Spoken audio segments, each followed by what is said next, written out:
আমরা right form of ভার্বের আরেকটি গুরুত্বপূর্ণ নিয়ম দেখব। সেই নিয়মটি কি? One of, each of, either of, neither of, the quality of, the quantity of, the number of. 1 2 3 4 5 6 7, এখানে 7 স্টার রয়েছে, অর্থাৎ এই 7টা ওয়ার্ড যদি কোনো একটা সেন্টেন্সের মধ্যে থাকে, one of, each of, either of, neither of, the quality of, the quantity of, the number of, এই 7টা ওয়ার্ড যদি কোনো সেন্টেন্সের মধ্যে থাকে, তার পরবর্তী নাউনটা হয়ে যাবে প্লুরাল, বা পরবর্তী সাবজেক্টটা হয়ে যাবে প্লুরাল, তার পরবর্তী ভার্বটা হয়ে যাবে কি? Singular. Plural noun, singular verb. One of, each of, either of, neither of, the quality of, the quantity of, the number of, এই 7টা ওয়ার্ড যদি কোনো একটা সেন্টেন্সের মধ্যে আমরা দেখতে পাই, তার পরবর্তী নাউনটা আমাদেরকে অবশ্যই দিতে হবে প্লুরাল, ভার্বটা দিতে হবে কেমন? সিঙ্গুলার। যেমন আমি এখানে একটা উদাহরণ লিখলাম, on of my friends has done the work. এখানে একটা মজার বিষয় হচ্ছে কি, অনেকে ওয়ান অফ মাই ফ্রেন্ডস, আমার অনেকগুলো বন্ধুর মধ্যে একজন বন্ধু, তো এখানে অনেকে যে ভুলটা করবে সেটা হচ্ছে, যখন এখানে দেখবে ফ্রেন্ডস লেখাটা রয়েছে, FRIENDS, একটা এস যুক্ত আছে, তখন সে ভুল করে কি হ্যাভ ভার্বটা ব্যবহার করবে। যদি কেউ এখানে হ্যাভ ভার্বটা ব্যবহার করে, তাহলে অবশ্যই সেটি ভুল হয়ে যাবে। কেন ভুল হবে? কারণ আমাদের সূত্রটাই এমন, one of, each of, either of, neither of, the quality of, the quantity of, the number of. 1 2 3 4 5 6 7, এই 7টা ওয়ার্ড যদি কোনো একটা সেন্টেন্সের মধ্যে থাকে, তার পরবর্তী নাউনটা হবে প্লুরাল, ভার্বটা হবে কেমন? সিঙ্গুলার। সেই কারণে আমাদের অ্যান্সারটা হবে এমনভাবে, অন অফ মাই ফ্রেন্ডস, আমার অনেকগুলো বন্ধুর মধ্যে একজন বন্ধু, হ্যাজ ডান দ্য ওয়ার্ক, কাজটি করেছে। তাহলে আমরা আশা করি এই on of, each of, either of, neither of, the quality of, the quantity of, the number of ইত্যাদির ব্যবহারটা সহজেই করতে পারবো। কিন্তু এখানে আরেকটা সমস্যা যাদের হতে পারে, এখানে আমি যে উদাহরণটা লিখে রাখলাম, the number of my friends has done the work, এই সেন্টেন্সটা এইভাবে হবে। কিন্তু যদি থাকে এ নাম্বার অফ, তখন কিন্তু আমাদের একটু চেঞ্জ করতে হবে। এখানে কিন্তু আমরা একটা লিখলাম কি, দ্য নাম্বার অফ হলে plural noun plus singular verb. কিন্তু যদি হয় এভাবে এ নাম্বার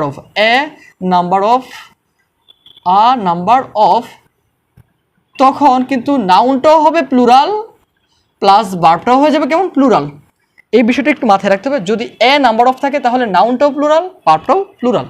যেমন আমি একটা উদাহরণ দিচ্ছি, আ নাম্বার অফ স্টুডেন্টস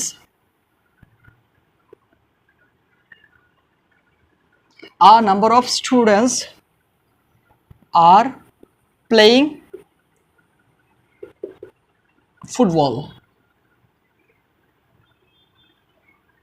আচ্ছা, এখানে যেহেতু আমাদের সাবজেক্টটা কি আছে? স্টুডেন্টস, আ নাম্বার অফ, এখানে যেহেতু আ নাম্বার অফ রয়েছে, সেই কারণে আমাদের ভার্বটা হয়ে যাবে কি?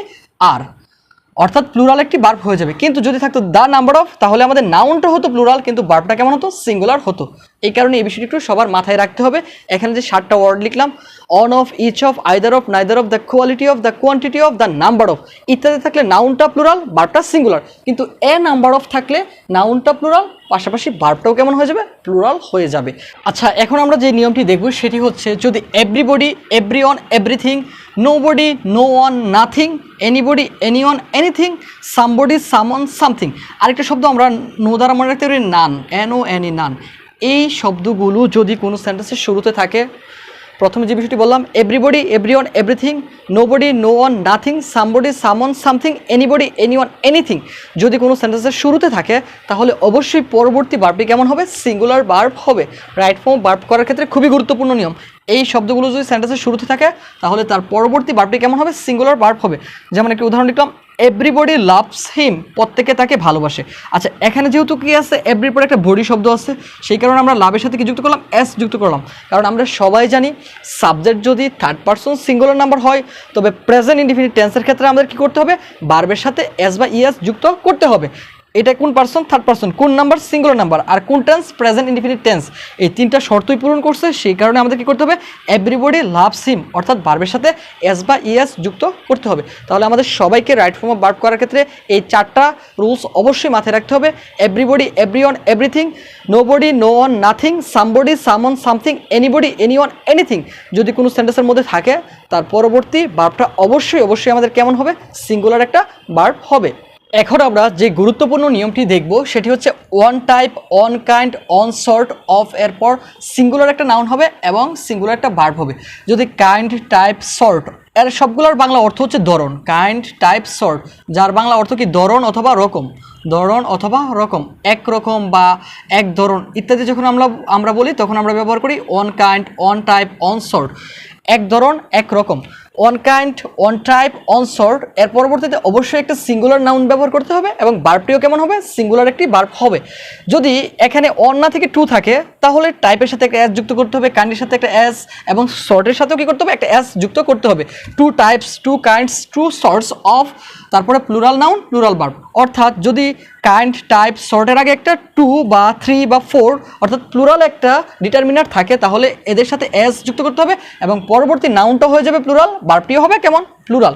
এখানে আমি একটা উদাহরণ লিখলাম, one kind of man is harmful for our society. তাহলে একটা বিষয় খেয়াল করো, ওয়ান তারপরে কি আছে কাইন্ড, তারপরে কি আছে ম্যান, এই যে অফের পরে কি আছে ম্যান আছে, এখানে কিন্তু এস যুক্ত নেই কারণ অন দ্বারা সিঙ্গুলারকে বোঝাচ্ছে, সেই কারণে কাইন্ড তারপরে হচ্ছে ম্যান, তারপরে ভার্বটিও কেমন হলো, সিঙ্গুলার।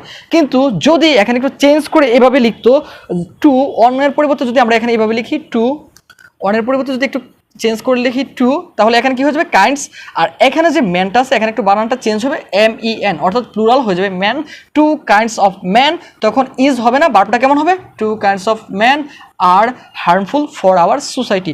অর্থাৎ তোমাকে এই বিষয়টি খুবই গুরুত্বপূর্ণ, মাথায় রাখতে হবে। যদি on kind, on type, on sort of থাকে তাহলে নাউনটি হবে সিঙ্গুলার, ভার্বটি হবে সিঙ্গুলার। কিন্তু যদি two types, two kinds, two sorts ইত্যাদি থাকে তার পরবর্তী নাউনটা প্লুরাল, ভার্বটিও প্লুরাল। সেই কারণে আমাদের উদাহরণটা two kinds of man are harmful for our society. এইভাবে তুমি তোমার দৈনন্দিন জীবনের রাইট ফর্ম ভার্বকে কাজে লাগাতে পারো একটু বুঝে বুঝে।